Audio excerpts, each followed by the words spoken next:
पुढचा मतदारसंघ यानंतरचा मतदारसंघ आहे मराठवाड्यामधला परभणीमधना महादेव जानकर यांना उमेदवारी देण्यात आली होती। महादेव जानकर यांना आधी माढ्यामधना उमेदवारी शरद पवार यांनी घोषित केली होती, मात्र महादेव जानकर हे आयत्या वेळेला भाजपमध्ये गेले आणि भाजपकडनं महादेव जानकर यांना उमेदवारीचं आश्वासन दिलं गेलं। मात्र ही जागा परभणीची राष्ट्रवादी काँग्रेसच्या कोट्यामध्ये गेली होती, पण महादेव जानकर यांनी आपल्याच पक्षाच्या चिन्हावर निवडणूक लढणार असं म्हटलं, त्यामुळे राष्ट्रवादी काँग्रेसच्या कोट्यातल्या जागेवर महादेव जानकर आपल्या शिट्टी या चिन्हावर लढतात आणि संजय जाधव जे परभणीचे सिटिंग MP होते, खासदार आहेत सध्याचे विद्यमान खासदार, त्यांनाच पुन्हा एकदा तिकीट देण्यात आलेलं आहे। त्यामुळे संजय जाधव विरुद्ध महादेव जानकर अशी ही लढाई आहे। जानकर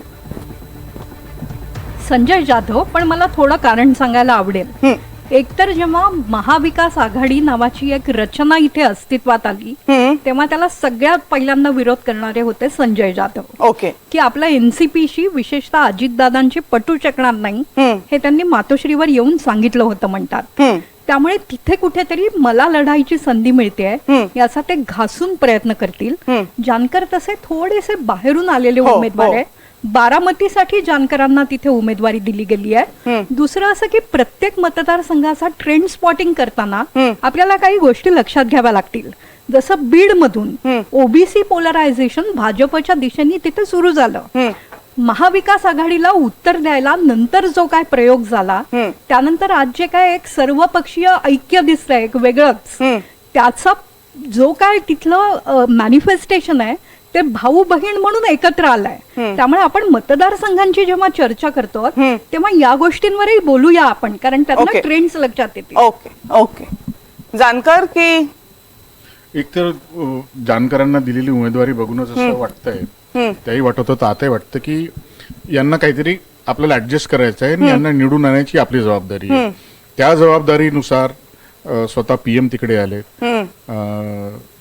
मला नाही वाटत किती म्हणजे सहयोग्यांच्यासाठी म्हणजे यांचं काय कब्बशी वगैरे काहीतरी हो ना असं शिट्टी काहीतरी, तर कमळ सोडून इतर चिन्हांसाठी प्राईम मिनिस्टरने किती सभा घेतल्या त्याच्यापैकी एक महाराष्ट्रातली असेल, तर आता त्या सभेवरती डिपेंड करते ओके की तिथलं जे गणित आहे तुम्हाला काय वाटतं बाहेरचे आणि आत नाही, मला तिथले जे स्थानिक आहेत त्यांना एज जाधव मला एकच फक्त जोडायचं थोडक्यात, जानकर जर बारामतीत 2014 साली कमळ चिन्हावर लढले असते, अभिजित जास्त सांगू शकतील, तर तेव्हाच ते खासदार झाले असते। जानकर की जाधव? संजय जाधव, कारण तीन आणि बाहेरचे अशीच तिथली ओके, तीन संजय जाधव इकडे कास्ट पोलरायझेशन करण्याचा प्रयत्न झाला ओके, आणि मला असं वाटतं की त्याचा तिकडे फायदा धनुष्यबाण असलं असतं तर कदाचित धनुष्यबाणाला फायदा झाला असता। खाण की बाण अशी इथली लढाई असायची नेहमी।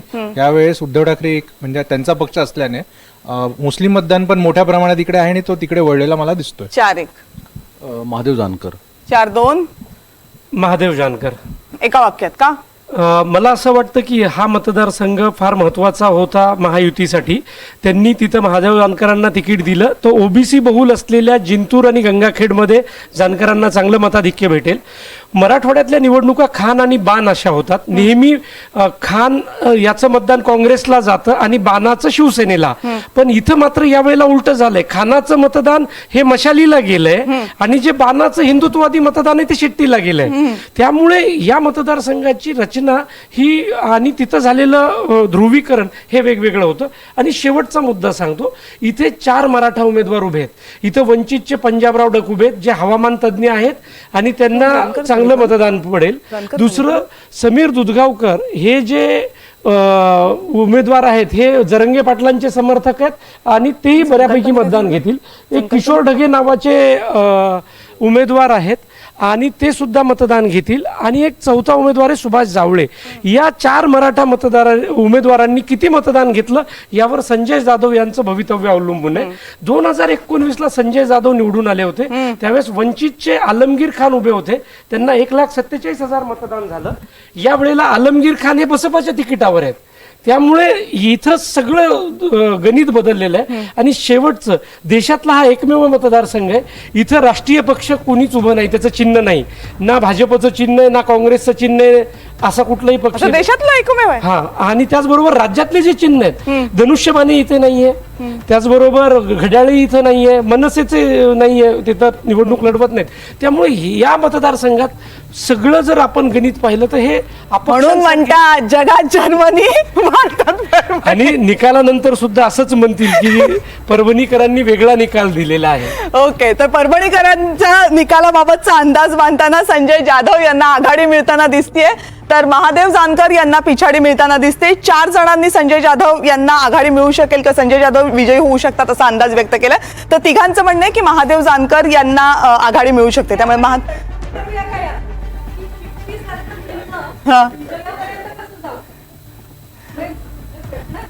बर, अगदी थोडक्यात की शिट्टी सारखं चिन्ह विजयापर्यंत जाऊ शकतं का लोकसभेमध्ये? हा, एकदम थोडक्यात. त्याचं कारण असं आहे की इथला जो निवडणूक झाली आहे ती चिन्हांवर नाही झाली, उमेदवाराकडे पाहून झालेली आहे.